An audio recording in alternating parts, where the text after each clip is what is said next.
anchoring statements, which can be very helpful for people that get some form of something like what we colloquially now call a panic attack. It is actually a technique that I have used with clinical panic disorder patients. Though if you're literally actually having clinical panic attacks, you would definitely want to have your session with a psychologist to focus on that. This is just more of a self-help type of technique here. But with anchoring statements, they're helpful for people whose mind goes totally blank when they get under stress. Their mind goes completely blank, or they just feel almost literally as if they're like dying in the moment, and they lose their ability to even really think. And so they can't even really do thought replacements because it's not even like they're having negative thoughts. They feel like they're just not having any thoughts at all. Now, the silver lining about that particular situation, because we all have our situations, there's two sides to every mental coin and two sides to every personality. And so if this is your situation, one of the positive things about it is that it is predictable. If you've experienced this, you know that it's the issue that you might be grappling with. And so forewarned is forearmed. So what we do in that situation is we craft anchoring statements that we can use to reactivate the language-based part of our brain when we get into that mental freeze or that mental blank or that thought of like, oh my gosh, I'm just going to fall into the ground and die right here, right? And so every person's anchoring statements are going to be different based on their particular way of going into that mode.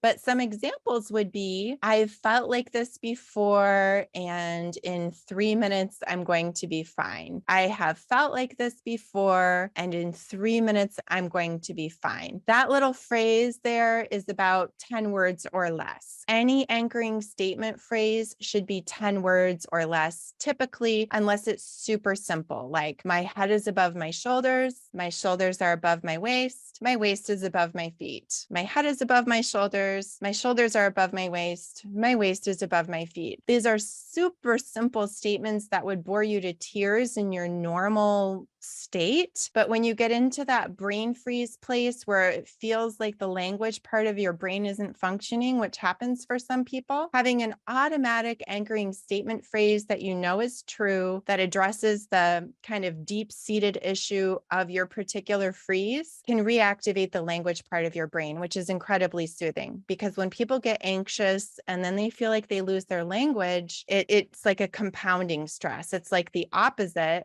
of what I described with metacognition and being able to take what's on the inside and share it on the outside and all of the benefits of that. It's the opposite for people who go into that non-language internal lockdown. And learning a few very simple phrases that you should be able to recite as easily as the alphabet when you're not in that state, that can be your go-to phrases to reactivate the language-based part of your brain whenever you feel like you're just really having a bit of a meltdown.